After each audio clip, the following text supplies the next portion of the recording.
So I just watched a new film directed by Magnus von Horn and I thought it was really awesome. This is a Danish film that's been nominated for the 2025 Oscar ceremony. It follows a young woman in 1919 that's shot in black and white. The black and white cinematography is really awesome, honestly. There's a very wide variety of different types of shots, including ones that I would consider pretty experimental and borderline trippy. The production design is also really great, with the sets feeling very authentic to the time period. The costumes as well are really awesome and fit the film really good. It would have not been out of place at all for this film to have gotten a production design, costuming, and even cinematography nom from the Academy, because it's all some of the best I've seen from last year. This movie kind of reminded me of other modern historical black and white movies like Ida and the White Ribbon. It also reminded me of some older Robert Bresson and Bergman films, but it never feels like it's just ripping them off. The director might have been inspired by them, but this film is clearly its own thing, and it has a very unique voice and feel to it. It's extremely depressing and very disturbing in its own way, and at points of the film, it even felt a little unnerving at points, like it was giving a slight horror movie vibe from the way it was shot and how the music was composed. Speaking of the music, that's another thing I thought was really cool and interesting. There's a lot of different types of music in the film that fit the different tones of the scenes that are going for, and sometimes it's more sorrowful and dramatic, and other times it feels more unnerving and intense. It was composed and used really well in the film, and I also really enjoyed the acting in the film, as I thought all the performances were pretty great, which includes the child acting as well. A lot of these actors could have easily been nominated at the Oscars, but they don't really nominate performances done in a different language, so whatever.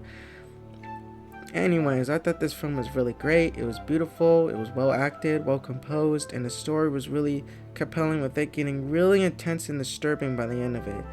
To be honest, this might be the bleakest film I've seen from last year, so it's definitely not for anyone.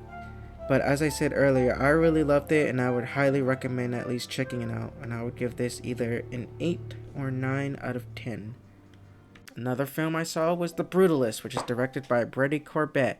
You might know him as Brian in Mysterious Skin, or Peter aka Tubby in Funny Games, as he is an actor turned director. This is his third feature film and is nominated at the Oscars for Best Actor, Best Cinematography, and even Best Picture. And I could say in confidence that it's all very well deserved. This is an absolutely beautiful film that, despite the 3.5 hour runtime, it honestly just flew by for me. The acting was really amazing, with Adrian Brody pulling his best performance, in my opinion, since The Pianist. Guy Pearce and Felicity Jones are also really awesome, with them both totally deserving some Oscar noms. The score is extremely beautiful and memorable as well. It fits the film perfectly, and it honestly might be my favorite soundtrack of the year next to Challengers. I don't want to give too much away, because really it's an experience like no other. I mean, it did remind me of films like There Will Be Blood and The Godfather, but this is very much its own thing, delivering a message very much distinct from those and other 3 hour epics of this sort. So yeah, don't be intimidated by the runtime, because it really does fly by. And there's also a 15-minute intermission in the middle, just in case you need a break, so you can split it up into two parts if you want. I haven't seen Brady Corbett's other films yet, but now I definitely want to, as this is one of the very best movies of last year, and I wouldn't mind at all if it took home Best Picture at the Oscars. It's beautiful, the production design and costuming is amazing, it's very authentic to the time period, the score is awesome, all of the acting is some of the best I've seen all year, and overall, it's just a very beautiful, unique, and powerful film that flew by despite the 3.5 hour runtime. And I would give this film either an 8 or 9 out of 10. I've only seen it once, but I do want to see it again, which, is a pretty big accomplishment for a movie of this length. One last movie I saw earlier was Steven Soderbergh's Presence.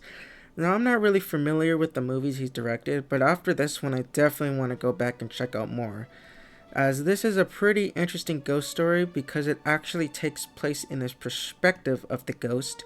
The premise alone is pretty interesting, although I'll say outright that this movie is pretty mismarketed. It's marketed as like a really intense, scary horror movie, but it's not really a horror movie at all. It definitely has some horror elements, but I wouldn't really say it's the main goal of this film is to scare you. So yeah, Pretty mismarketing, pretty mismarketed, Neon. Good job. But I guess they had to sell this movie some way or another, so whatever. This movie instead is more of a family drama, really, and a pretty great one at that. The characters in the film are really compelling and their dynamics and relationships are pretty engaging to watch. There's some pretty great dialogue scenes that take place in the movie that are all entertaining to see. Maybe some of the argument scenes I felt were a bit contrived to me, but other than that, it did a really good job of pushing the drama forward in a natural way.